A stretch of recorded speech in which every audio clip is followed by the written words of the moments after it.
Hola, ¿qué tal? Muy buenas. Soy Daniel Pernas de DPS Trading y aquí estamos con un nuevo vídeo resumen semanal donde vamos a ver principales índices, acciones, oro, plata, petróleo, euro dólar y euro franco suizo. Ponte cómodo, 2 segundos para el disclaimer y comenzamos. Empezamos por índices americanos donde no hay mucha novedad. Aquí tenemos el gráfico del Nasdaq 100 que está en tendencia bajista de medio corto plazo corrigiendo esta gran subida desde mínimos del coronavirus. ¿Cuándo daría una primera señal positiva el Nasdaq? En caso de superar este máximo. En caso de superar esta zona entre los 12.900 y 13.100 puntos. Fíjate además que la media de 200 sesiones está en fase descendente y está actuando de resistencia, por lo tanto hay que tener paciencia porque está la cosa complicadilla. Si nos vamos a un gráfico horario, podemos ver que tendría todavía activada esta divergencia alcista hacia niveles de 12.338, 12.340. Ahora bien, estamos viendo que en cuanto viene un poco de subida ya aparece la presión vendedora, por lo tanto mucha precaución. Yo aquí empezaría a vigilar este posible canal descendente dibujado en color rojo y lo dicho, mientras no supere esta zona sombreada amarilla, mientras no supere la zona de 12.900, 13.100, esta zona no daría un primer síntoma claro de mejoría. Además, como he dicho antes, la media en diario sigue bajando, por lo que si estás en liquidez yo no tendría prisa por entrar en renta variable. Bien, nos vamos al SP500, un SP500 que también está en fase correctiva de esta última subida desde mínimos del coronavirus y en este caso no daría una primera señal positiva mientras no supere el nivel de 4.180, mientras no supere estos últimos máximos.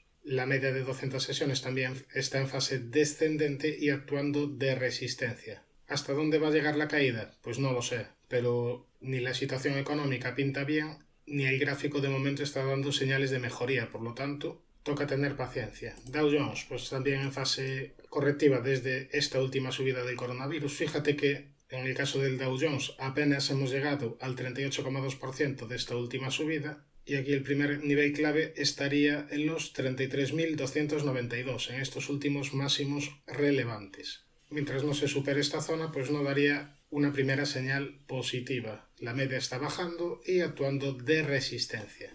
Russell 2000, que también se encuentra consolidando toda esta última subida. Aquí el nivel a vigilar sería la zona de 1923. El 61,8 pasaría por los 1523 puntos. Nos vamos ahora a índices europeos. Vamos a empezar por el DAX, que ya estaría muy cerca de mínimos anuales. Sería muy negativo perder este nivel. Yo creo que tarde o temprano va a terminar claudicando, pero lo iremos viendo. Son mínimos importantes. De momento, la media de 200 sesiones está funcionando muy bien de resistencia y está en fase descendente. En caso de perder mínimos anuales, ya el siguiente nivel estaría aquí en la zona de 11.443, en el 61,8 de esta última subida y en esta zona de antiguos mínimos. Si pasamos al Eurostoxx, vemos que esta semana ha chocado contra la zona de resistencia que te comenté la semana pasada, esta zona sombreada amarilla, a partir de ahí caídas y caídas que de momento se han frenado en el entorno de antiguos mínimos anuales. El precio fue a buscar esta directriz azul y a partir de ahí vino el rebote. Sería muy negativo, al igual que en el DAX, si se perdiesen los mínimos anuales. En este caso pasaría por la zona de 3.389, por estos mínimos. La media de 200 sesiones sigue en fase descendente y no hay ninguna señal de mejoría. Primera resistencia de corto plazo, la zona sombreada amarilla, y después ya los 3.856, donde aquí te dibujó un pequeño doble techo que dio inicio a esta última caída. Nos vamos al IBEX, que tampoco pudo con la zona de resistencia que te comentaba la semana pasada, esta zona de 8.363. A partir de ahí se vino para abajo el precio y fue a buscar esta directriz azul. A partir de ahí subidas y de cara a la semana que viene pues yo estaría pendiente de esta resistencia comentada de los 8.363. En caso de superarla daría una primera señal positiva de corto plazo y después ya tendría como resistencia la media y este hueco bajista. Primera zona de soporte la directriz azul y el 61,8 que pasaría por la zona de 7.893 puntos.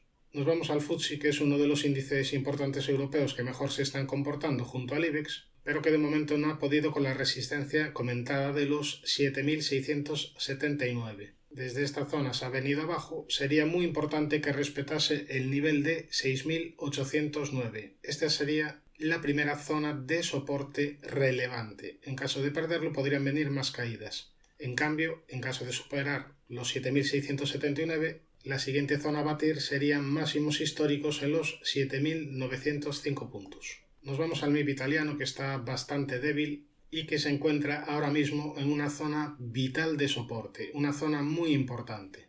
Zona de mínimos anuales, que además antes era resistencia, y una vez rota aquí empezó a funcionar de soporte, aquí de nuevo, aquí por tercera vez, y esta semana de momento también se ha frenado la caída en esta zona de 21.020. En caso de perderla, ya el siguiente nivel estaría en los 19.598, en el 61,8 de esta última subida. Primera zona de resistencia, esta directriz azul que viene uniendo máximos y la media de 200 sesiones. Mejoraría mucho en caso de superar estos máximos en los 25.517, pero queda, como ves, todavía un mundo para poder contemplar este escenario.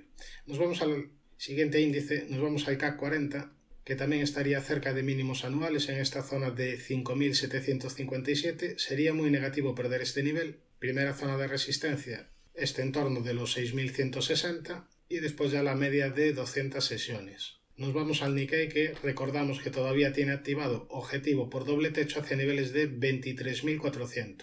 Primera zona de resistencia los 28.397. Primera zona de soporte los 25.600. Bien, nos vamos al VIX, al índice de volatilidad del SP500, un índice que nos puede dar muchas pistas de por dónde puede tirar la renta variable. La vela que deja el viernes llama un poco a la esperanza, veremos si continúan las caídas y a partir de ahí viene un rebote. Sería muy peligroso, sigo repitiendo, en caso de superar esta directriz que viene uniendo máximos y en caso de superar el nivel de 38,65, porque en ese caso podríamos ver repuntes fuertes de la volatilidad, lo cual implicaría caídas todavía más importantes en bolsa. Si en próximas sesiones el VIX sigue cayendo, podríamos llegar a la primera zona de soporte realmente importante, a esta directriz que viene uniendo mínimos, y a partir de ahí ya precaución, porque podríamos ver rebotes del VIX desde esta zona que también coincidiría con esta directriz azul que une mínimos. Nos vamos al capítulo de acciones. Ya te digo que la bolsa está bastante revuelta, hay que ser todavía, si cabe, más selectivos en las acciones donde invirtamos, y en este sentido una acción que podríamos tener en cartera sería Red Eléctrica. ¿Por qué? Porque recientemente habría activado objetivo por doble suelo hacia niveles de 19,29, 19,30 euros. Superó esta directriz roja, a partir de ahí más subidas, se superaron los máximos entre mínimos y activó objetivo alcista.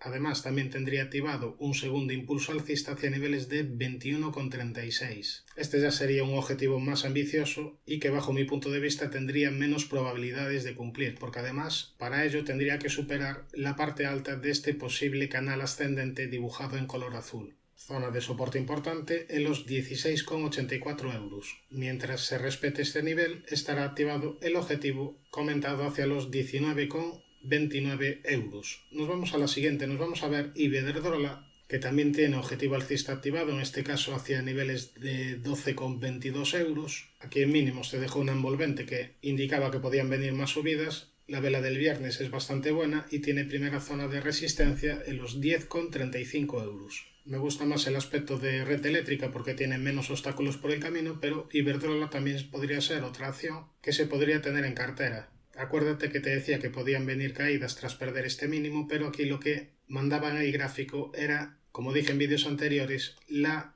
figura de doble suelo que estaría activada y que solo se anularía en caso de perder los 8,48 euros. Nos vamos ahora a Grifols, donde esta semana se produjeron rumores de que iba a hacer una ampliación de capital y a partir de ahí caídas. Pero mucho ojo con las noticias. Yo estaría mucho más pendiente del gráfico que de las noticias, porque además cuando la noticia se conoce, el movimiento ya está hecho. Fíjate que justo desde la media de 200 sesiones el precio rebota fuerte. Ahora, en caso de superar los 20,28, yo creo que lo más probable ya sería ir a visitar el nivel de 22,14. Fíjate que en la caída justo se frenó en el 61,8% de esta última subida. Esta es una acción interesante desde que superó el nivel comentado en vídeos anteriores de 17,64 y que si nos vamos a un gráfico semanal, fíjate que este último rebote viene desde una zona importante de soporte como es el 61,8 de esta última subida. Ahora tiene zona de resistencia en la media de 200 sesiones en gráfico semanal, ya que está en fase descendente, por lo que si supera los 20,28 y cumple el objetivo de 22,14, a partir de ahí ya cierta precaución.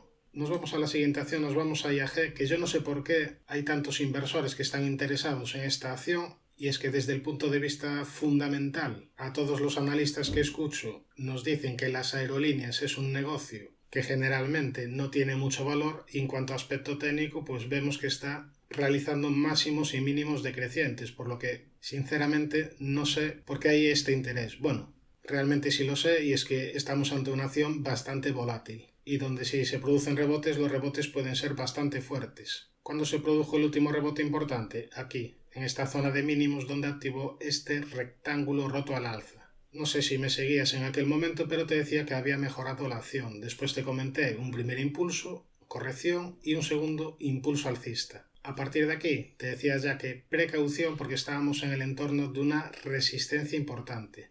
Después desarrolló este triángulo simétrico, una vez rompió la baja, activó objetivo bajista y a partir de ahí máximos y mínimos decrecientes. Ahora esta caída podría enmarcarse dentro de un canal descendente dibujado en color rojo.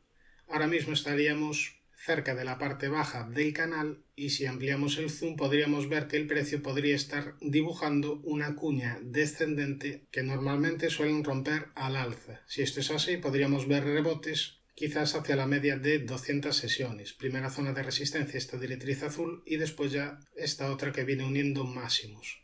En todo caso, ¿podría venir un rebote en caso de superar esta directriz? Sí. ¿Compraría yo ahora mismo IAG? No. ¿Por qué? Si podría venir un rebote, menudo agorero, pues yo no la compraría, porque el entorno actual, como he dicho antes, llama mucho a la precaución, hay que ser muy selectivos, y ahora mismo esta sería una estrategia bastante arriesgada. Bien, nos vamos ya hacia Automotive, que no me resulta especialmente interesante, perdió este último mínimo en los 20,50, después desde zona de sobreventa extrema decíamos que podía venir un rebote a la media, el rebote fue incluso todavía más importante, pero de momento se ha frenado en este nivel, en esta zona de los 25 euros, una zona que antes era soporte y que ahora mismo además coincidiría con el 61,8 de esta última caída. Veremos ahora si el precio es capaz de agarrarse a la media de 200 sesiones. En todo caso, no tiene ningún objetivo activado y su aspecto técnico no es demasiado interesante.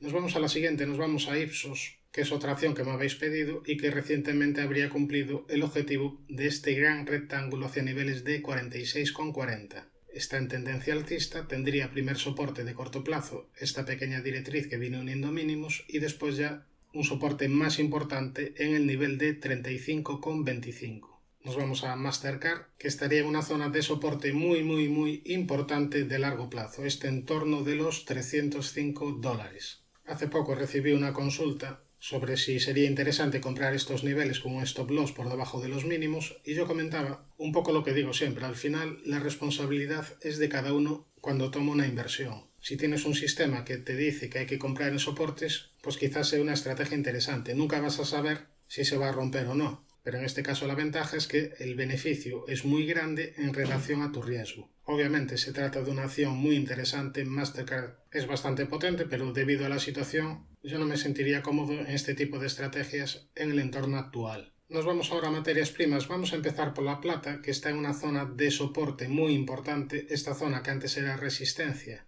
y que ahora pudiera funcionar de soporte, y además coincidiría con la paralela a la directriz que viene uniendo máximos. Veremos si desde aquí rebota el precio y esto se convierte en un canal descendente. Siguiente zona de soporte importante, el 61,8, que pasaría por los 18,80. En caso de superar los 30,34 activaría un segundo impulso alcista. Nos vamos ahora al oro, que todavía tiene activado el triple suelo con objetivo 2143 y que ahora mismo en el corto plazo ha detenido la caída en esta zona de soporte de los 1785. En caso de superar la zona de 1882 activaría un pequeño doble suelo con objetivo 1976. Perder la zona de 1785 obviamente sería bastante negativo, y ya el siguiente nivel de soporte que le quedaría al oro sería esta zona sombreada amarilla en el entorno de los 1679. Nos vamos ahora al petróleo Brent, que estamos viendo que en las últimas semanas está teniendo un comportamiento bastante lateral.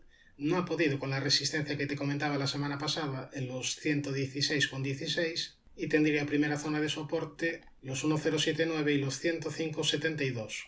En caso de superar los 116,16 podríamos ver repuntes del Brent, quizás para ir a testear la antigua zona de máximos en el entorno de los 125. Nos vamos al euro dólar, que está en una zona muy importante de soporte de largo plazo en el entorno de los 1,0350. En caso de perder esta zona podríamos ver probablemente correcciones adicionales, quizás para buscar la paridad. Ahora bien, en caso de superar el nivel de 1,0791, el euro dólar activaría figura de doble suelo, en cuyo caso sería señal de que esta corrección habría terminado y podríamos asistir a futuras subidas del euro. Ahora, si nos vamos a un gráfico horario, vemos que esta semana no pudo con esta zona de resistencia que comentábamos la semana anterior, esta zona sombreada amarilla. Fue una pena porque estuvo a punto de cumplir el objetivo de divergencia alcista y a partir de ahí se vino abajo. Ahora bien, en caso de superar los 1,0615, activaría objetivo por doble suelo hacia niveles de 1,0858. Por el camino tendría la importante resistencia de los 1,0791, la resistencia que hemos visto antes y que en caso de superarse daría una señal muy positiva en el medio-largo plazo. Nos vamos rápidamente al euro franco suizo, que me habéis preguntado la semana pasada por él. Un euro franco suizo que tiene la zona de resistencia importante aquí, en el entorno de los 1,05. Aquí en este entorno te dibujo una figura de doble techo y a partir de ahí caídas, perdiendo además esta directriz azul que venía uniendo mínimos. Ahora mismo estaría en una zona de posible soporte, zona de los 0,9964. Veremos si desde ahí rebota el precio, pero en todo caso, mientras no supere los 1,0515, la predisposición será bajista. Suscríbete al canal si te ha gustado este vídeo y no te olvides de activar la campana para que YouTube te avise del siguiente contenido. Un saludo, muchísima precaución y buenas inversiones.